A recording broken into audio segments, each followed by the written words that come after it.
Hi guys, this is J-Dog and we're going to take a look at a video called Is the AC Sexist?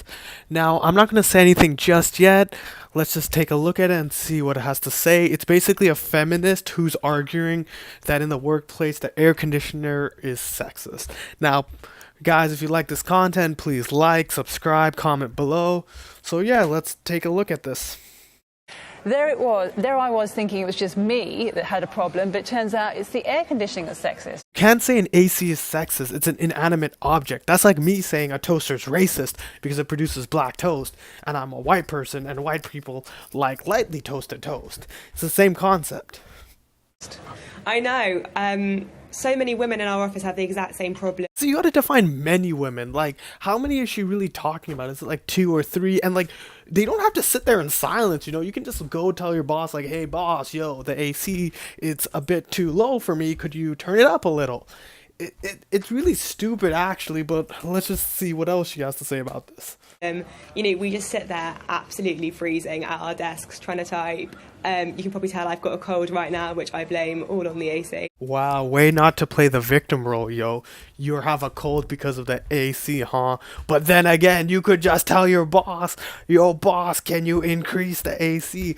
I don't know why this woman is being such a victim in this case. Like, I understand the feminist movement and all and how they're pushing for equal rights, but this is just really stupid. Like, there are bigger issues out there than just an air conditioner. I mean, like, come on, guys. Oh, let's see what else she's got to say about this. And so it's just so actually quite nice to see this research.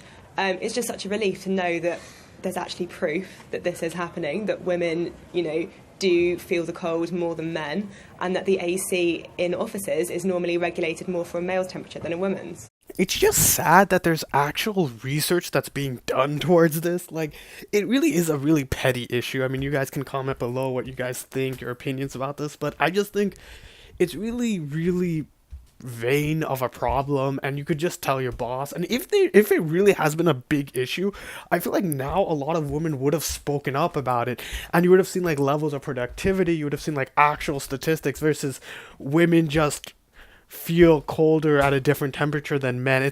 It's really stupid. And again, like, I have no idea why this woman is on this show or why this show allowed her to be on this show. Yeah, what else has she got to say about this? And it's an explanation for these constant battles you'll see in offices right across the country between the sexes for control of their office thermostat. Yeah, exactly. And I think, one of the biggest problems is that often in offices, it is men who control temperatures. That's just something I've found anecdotally. And because majority of the men in offices seem to be absolutely fine with the temperatures, women kind of just sit there on the corner feeling absolutely frozen.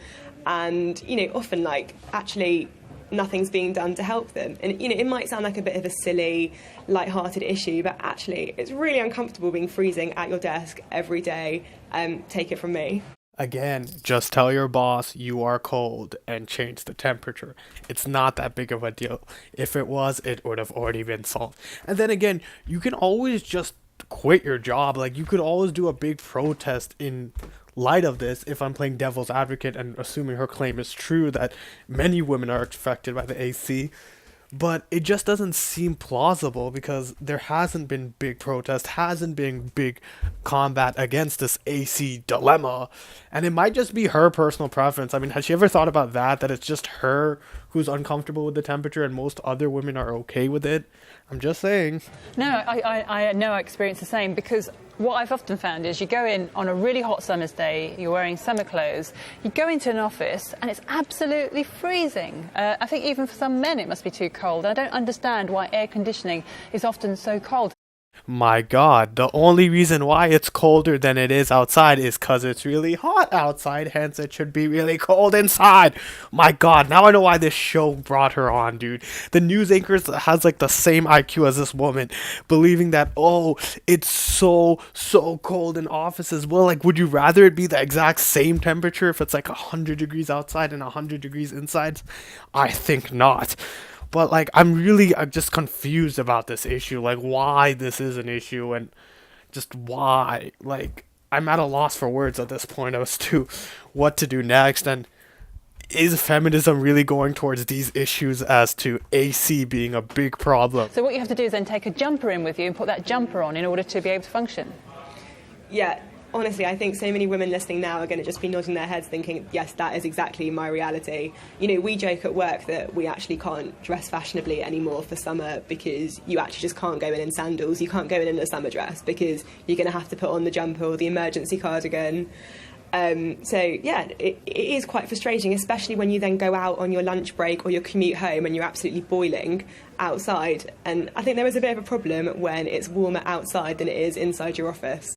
But then again, couldn't you just put on a jacket in the office, and when you leave the office you could take off the jacket? Like, wouldn't that solve the issue?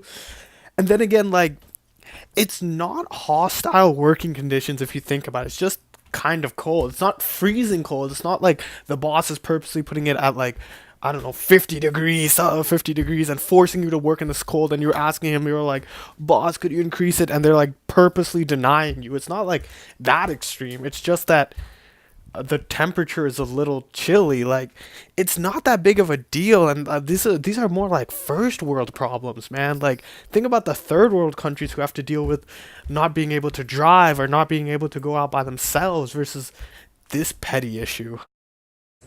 So what's the solution then? Because we can't have men overheating in the offices, can we?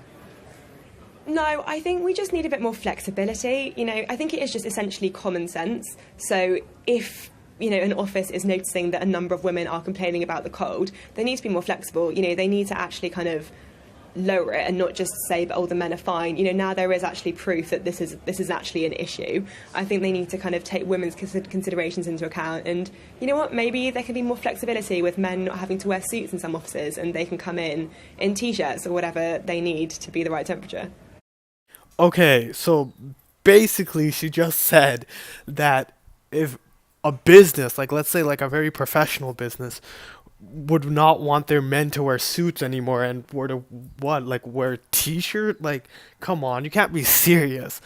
Like, it's one thing to complain about like the AC and all that, but like to change like a corporate policy, especially like a professional business, that just seems really wrong and really petty of her. And then again, like, she's talking about all these statistics, but I would love to see these statistics, you know what I mean? Like, how do you know these are legit and are actual problems, and like how many women are being affected? That's my biggest question. Because if it's like what, 2% of the population, it's no big deal. But if it's like 20 to 30%, then we're seeing like a big increase. So then again, so now that we've reached the end of the video, guys, I'd just like to sum this up. It's basically about a woman who is complaining about the air conditioner, calling it sexist. Again, it's an inanimate object. That's like saying my refrigerator's racist. It doesn't make any sense. And then again, she kept pushing this idea that like women are being victimized in their workplace because of this. And I honestly can't think of a scenario in the workplace where a man's like, let me purposely make it extremely cold just to make women feel uncomfortable. It's kind of stupid, actually, if you think about it. And I feel that has feminism really reached this point to where they're focused on such little minute issues? Like, no, this isn't even a big deal to most women, I believe, because I know a good amount of women who are perfectly fine working in their workplace, perfectly fine with cold air conditioning. Some actually prefer that. So has feminism reached a point to where they can't really strive for anything else because they've reached equality, and now they're just focusing on these really, really little minute details? And like, if this is, and feminism could have done much better than this, and is the AC sexist? I mean, you could help people who are actually struggling. Like, there are people in the Middle East, people around the world who are being like, who don't have equal rights, who are trying really hard to just be equal to men. Some can't even vote in other countries. And yet feminism is focused on, is the AC cold enough? Or is it too cold enough? Or are men dominating us? So yeah. So that is the end of the video. Again, my opinion, this is a really dumb issue. We really shouldn't worry about it too much. And the world will still be spinning tomorrow, even if the AC is a little too cold. And then again, women can speak up about it as well. So please like, comment, subscribe, you guys. That's how I keep making these videos. And hopefully I'll make another video about something to do with feminism. Comment below. Maybe I'll make another video of something else. Until next time, this is J Dog out.